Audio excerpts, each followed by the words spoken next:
بسم الله الرحمن الرحیم. دی بس بل قانون چې کوم دی نو هغه تنغوي ناوله قانون دی. ګوره په دې باندې به ماشوم موږ داسې پوه کړو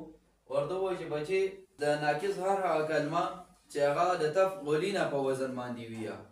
یعنی تنغوینا بروزنی تنغوینا د ناقص هر هغه کلمه چې هغه تفعلین په وزن باندې وي، نو په دې کې به چې کوم دی نو موږ څه کوو، دوه وجې پکې ویل جایز دي. نو یو خو دا ده چې دا تنغوینا راغی، دا تنغوینا موږ په خپل حال باندې پرېږدو، همدغه شانتې ووایو چې څنګه دی تنغوینا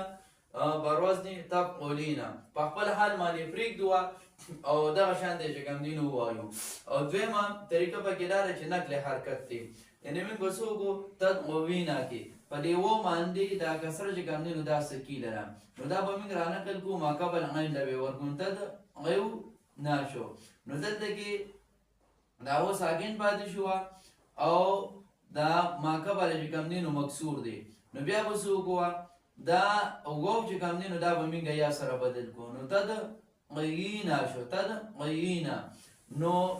اوس دلته د دوه یاګانو ترمنځ التقاء د ساکنین راغی،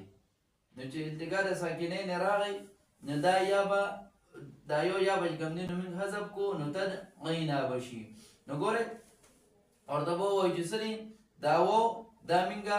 یا سره بدل کړو، دا په و باندې چې کوم دی نو د دې دا کسره چې کوم وه نو دا څه وه په دې باندې سکیله وه، نو د دې دا حرکت موږ رانقل کړو غین لم ورکړو، نو تدغیونا دې جوړ شو، نو بیا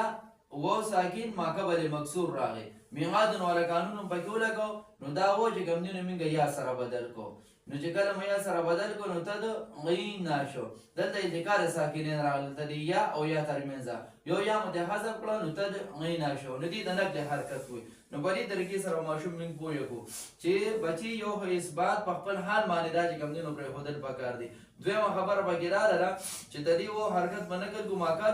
ما قبل له به ورکړو، دا و به د میعادن قانون په وجه باندې یا سره بدل کړو، بیا دوه یاګانو نه به چې کوم دی نو یو یا څه کړو هغه به چې کوم دی نو حذف کړو، نو تنغینا به دې جوړ شي.